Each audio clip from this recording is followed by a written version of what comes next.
Bonjour à tous et bienvenue dans ce nouveau top 5. Aujourd'hui, on va parler d'un des plus grands acteurs hollywoodiens actuels, Brad Pitt. Et oui, Brad Pitt, c'est un sex symbole, mais c'est surtout un immense acteur qui a une énorme carrière, qui a collaboré avec d'excellents réalisateurs, qui a réussi à traverser plusieurs décennies en étant quand même toujours au top. Et donc dans cette vidéo, je vais établir le top 5 de ses meilleurs rôles. Alors attention, je parle bien de ses rôles à lui et non pas des films dans lesquels il a joué. La différence est importante parce que si je devais faire le top 5 des meilleurs films avec Brad Pitt, ce serait pas du tout le top que je vais vous présenter là. Là, je me concentre vraiment sur comment est Brad Pitt dans les films, qui il interprète, comment il l'interprète, et quels sont finalement ses rôles les plus iconiques. Ça n'a pas été facile de faire ce top 5 parce qu'il a quand même énormément de rôles marquants.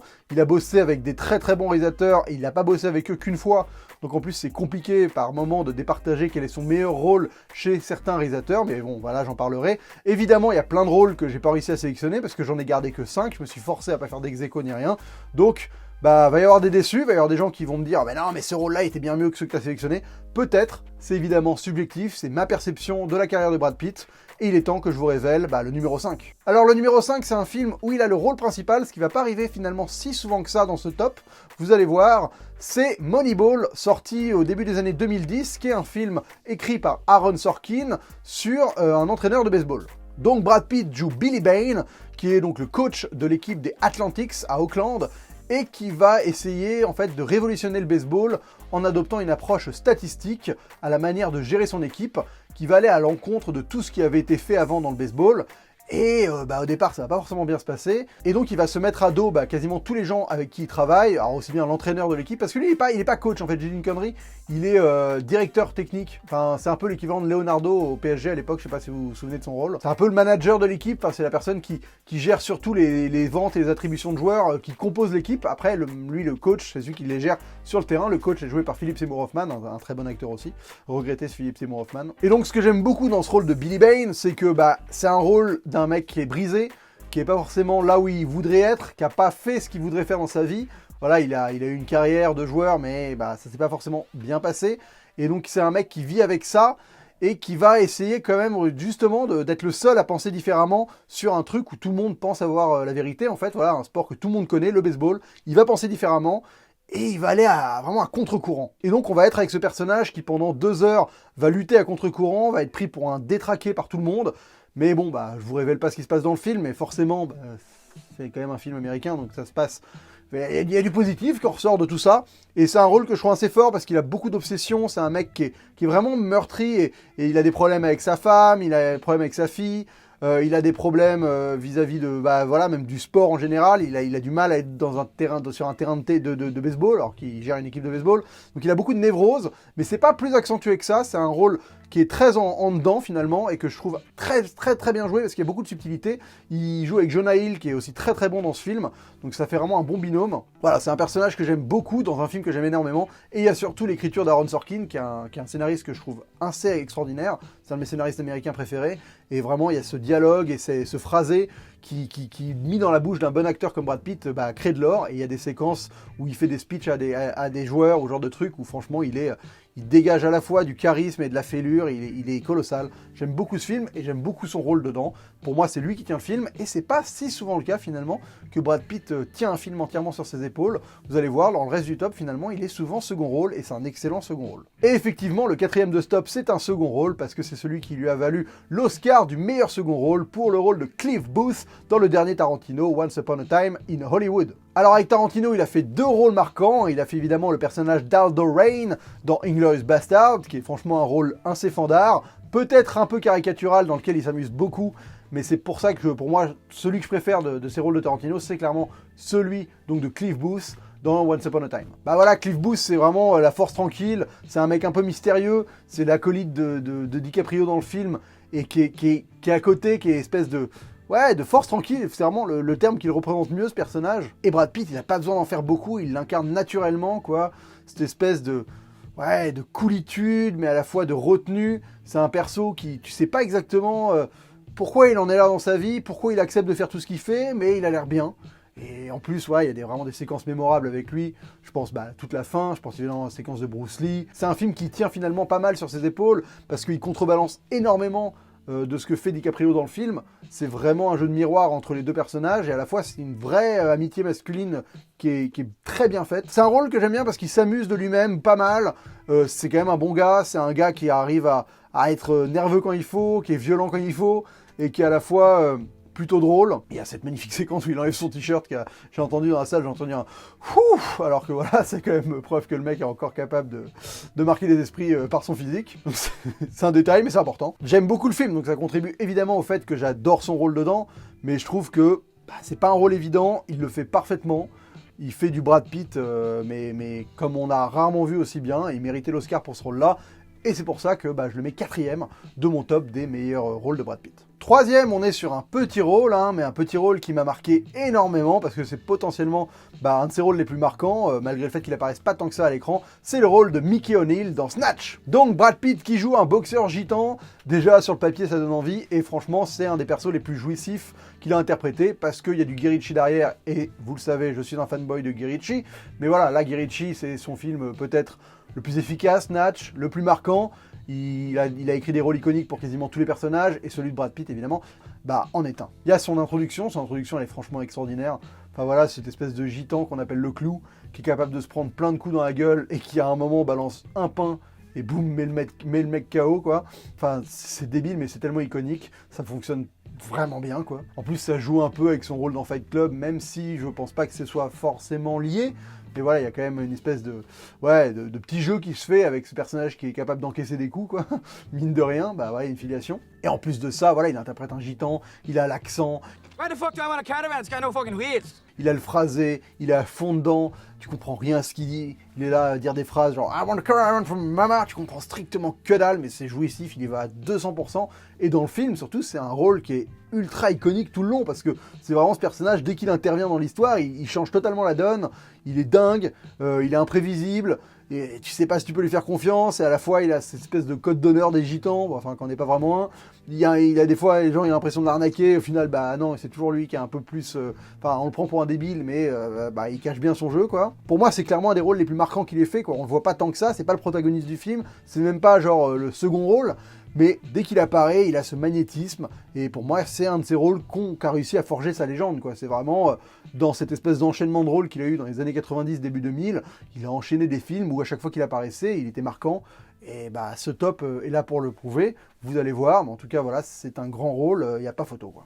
Et quand je parle de grands réalisateurs, je suis obligé évidemment de mentionner Terry Gilliam. Terry Gilliam qui a réalisé L'Armée des 12 singes. L'Armée des 12 singes, il y a Brad Pitt dedans, et encore une fois, il est extraordinaire. Donc c'est un mec qu'on croise dans un asile psychiatrique au début du film, et donc qui est un espèce de fou anarcho-révolutionnaire. Et franchement, il en impose tellement dans ce rôle, quoi. Enfin, je veux dire, tu peux pas... Il est énorme. Il est énorme parce qu'il arrive à jouer le fou énergique, mais c'est pas cliché. Il a énormément de nuances dans ce qu'il propose. C'est un rôle à contre-emploi un peu de ce qu'on avait l'habitude de lui fournir avant, parce que faut pas oublier que Brad Pitt, on l'a découvert quand même dans Thelma et Louise en espèce de beau gosse ultime.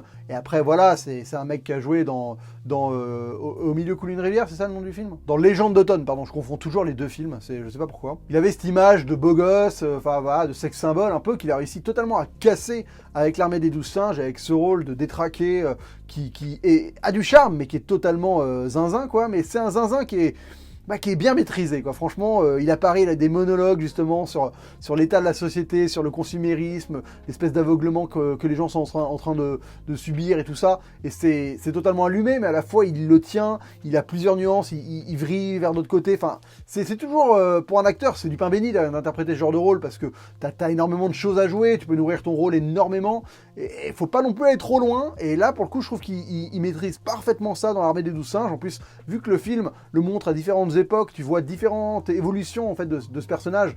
Tu vois le mec qui est totalement dingo dans l'asile, tu vas le voir un peu après qui est dingo mais chez lui en contrôle, en maîtrise, et qui a pas du tout la même manière de démontrer sa folie, et encore après tu vois un peu en espèce d'activiste actif et tout. Donc il y a beaucoup de nuances. Il casse son rôle de beau gosse, il va même détériorer son physique, il va se faire des looks improbables, dégueulasses, il va être moche par moments, mais sans en faire trop. Donc c'est vraiment un de mes rôles préférés de sa part, parce que Je trouve que si t'as pas ce perso qui est marquant tout de suite et que t'arrives à apprécier mais à détester en même temps et qui est à la fois flippant mais à la fois rassurant, enfin, il arrive à combiner tout ça, Brad Pitt dans ce film, et le film marche grâce à ça parce qu'à côté t'as un Bruce Willis qui est quand même très mutique, qui en lâche pas beaucoup, qui lâche pas grand chose, et tant mieux, et donc il y a un contraste qui se joue immédiatement entre les deux, et ce qui fait qu'en plus t'as Terry Gilliam qui est derrière et qui arrive à sublimer cette folie, à vraiment te la mettre en image et à te la rendre nerveuse, à te la rendre immersive, à vraiment te faire comprendre la folie du gars juste par le cadrage et par le montage et par le découpage. Et donc il y a une espèce d'alchimie qui se crée, d'harmonie, pour faire en sorte que ce rôle, pour moi, je le trouve extraordinaire. C'est pour ça qu'il est deuxième de ce top. Ah ouais, je pense que je vais pas me faire des amis avec ce top, parce que j'ai oublié plein de films. Évidemment, je suis obligé d'en sélectionner que 5. Mais c'est sûr qu'il y avait énormément de bons films et de bons rôles à choisir, c'est sûr. Et d'ailleurs, c'est un crève-cœur, parce que le premier, écoutez, c'est un film de David Fincher, évidemment. Mais c'est pas Seven. Bah non, j'ai hésité, mais je trouve que son rôle dans Seven est moins iconique que les 4 que j'ai cités avant, et surtout il est moins iconique que celui de Tyler Durden dans Fight Club. Et oui, évidemment, c'est celui-là mon numéro 1, c'est Tyler Durden dans Fight Club. Enfin, pour moi, ce rôle, il est tellement iconique, je sais pas, je pense qu'il n'y a aucun autre acteur qui m'a marqué autant par son incarnation, par son look, par ce qu'il dégage, que Tyler Durden, quoi. Enfin, Tyler Durden, quoi. J'ai même pas de mots tellement je trouve ce rôle, mais hallucinant. Bon, déjà, c'est dans un film que je trouve extraordinaire, Fight Club, énorme film, mais ce rôle, il a tout. C'est le rôle qui est là pour faire la contrebalance avec le personnage principal, qui est un espèce de fantasme, qui est un alter ego parfait, et Brad Pitt, il arrive à putain l'incarner, quoi. Il arrive à incarner cette perfection que tu voudrais être, que tu voudrais avoir, enfin, ce mec que tu rêverais d'être, quoi. Il y a pas d'autre mot, tu peux pas ne pas rêver d'être Brad Pitt quand tu vois ce film. Je veux dire, il est parfait physiquement, il y a rien à dire, il a une dégaine, mais laisse tomber, moi, sa veste en cuir rouge, mais je l'ai cherché des années.